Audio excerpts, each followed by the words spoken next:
Okay, and then what takes place? He got out of the car. Like, I told him that she was upset with us and stuff like that. Like, she was upset. And he was like, what? Who was upset? His mother. Joyce? Joyce Humpert. Okay. And so he grabbed the hatchet thing out of the car and charged into the garage. And he being? Justin. And he held it up to her and was like, why are you yelling at her? Like, well, let me slow you down there. So you say, how does he go from speaking to you to the vehicle and then back to the garage? Take me step by step if you could. Okay, so he came back from the store and he didn't get out of his vehicle. He was just sitting there. Okay. So I approached his vehicle to talk to him to see what was going on. Yeah. And I told him that she was upset, and then he grabbed it out and he went in the garage and held it up to her. So did you see him take the hatch out of the vehicle? Yes, I was standing right at the door actually. Like, he kind of like shoved his way through to get into the garage. So you see him take the hatch out of his vehicle? And he pulled it out and go to the garage? Proceeded into the garage, yes. Who was all in the garage? Just his mom at that time. Joyce Humpert? Yes. Okay. And what do? Do you follow him into the garage, or do you stay there? Well, when I seen him holding it up to her, and then she looked at me, and I just seen that fear in her eyes. So I went in there, and I stepped in front of him, and I said, stop. Now, let me stop you. You said he was holding it up. In what way was he holding it up? Like this. So you had it up over his head? Yeah, he had it like he was ready to swing with it. What did this hatchet look like? This big, and it's black. Did you see it before? Yes. Okay. Yeah, he kept it in his car, right between his seat and the center console. Okay. So if you went into his vehicle on an ordinary day, would it be there? Yes. Okay. So you said he raised it up above his head. Did you hear him say anything to Joyce Humpert when he had it above his head? He said to her, why were you yelling at her? You have no right to do that. Okay. And then I went up to him and I actually tried to take it from him. And he looked at me and he said, do you want to go first? And I put my hands up at this and I said, nope. So I picked up my stuff and the kids and I went out of the garage and we put our stuff on the back of his Well, let me slow you down. So you back up. Where are your kids at when this is happening? They were not far behind me in the garage as well. Okay. So then you said you and your kids go where? We walked out of the garage and went to the back of his old green car. Okay. And put my stuff there, and I waited, and while the kids and I were out there, I heard his grandma, Joyce A, say that if you're going to kill anybody, kill me first, I'm the oldest. And did you hear Justin reply? I did not. Okay. And then next thing I know, he came out of the garage and got back in his car, and I was like, where are you going? And I told him, I was like, you got my stuff in the car. Can I get the stuff out of the car? You know, can I get the Did he have the hatchet with him?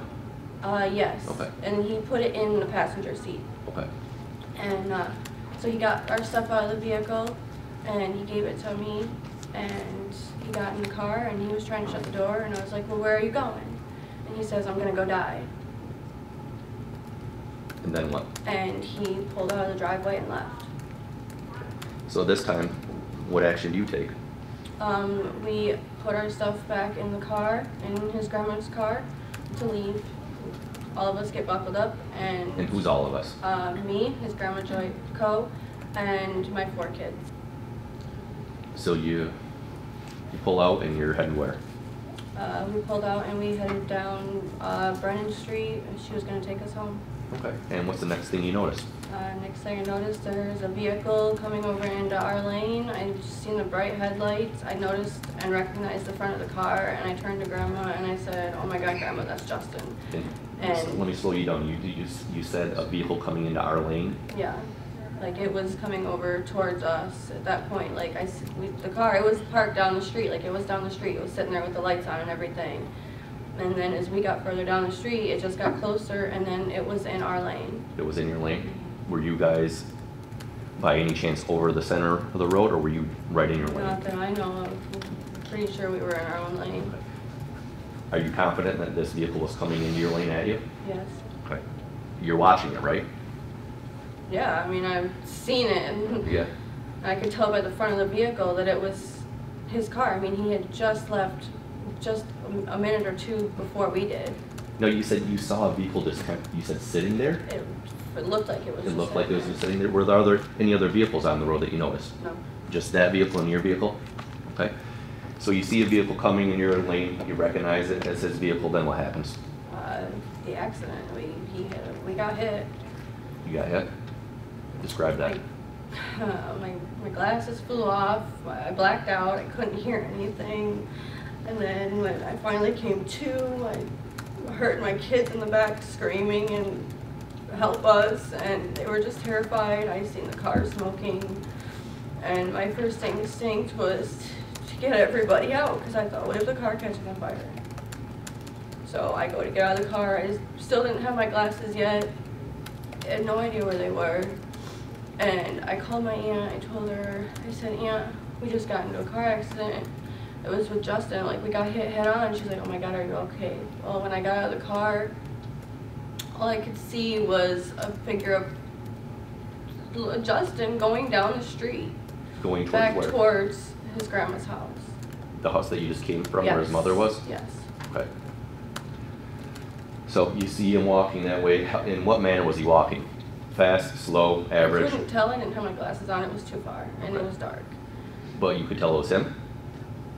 Look, it sure looked a lot like him, and he was nowhere to be found. He wasn't in his car. What was he wearing that day? Black pants and his work boots and a camouflage t-shirt. Okay. Were you able to see that appeared what that person was wearing that walked away? I mean, it definitely looked like his figure, his body figure, from as far as from what I could From tell. what you could tell? Right. And there was no one else around on the road, correct? No. Okay. At some point, do you see Justin come back, or do you see Justin?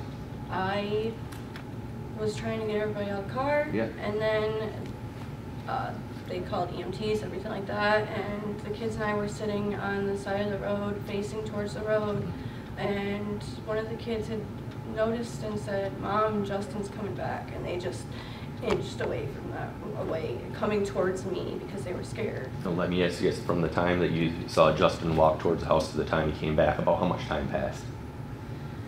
I don't know for sure, maybe 10 minutes. Okay. So you see Justin coming back. Describe that for me.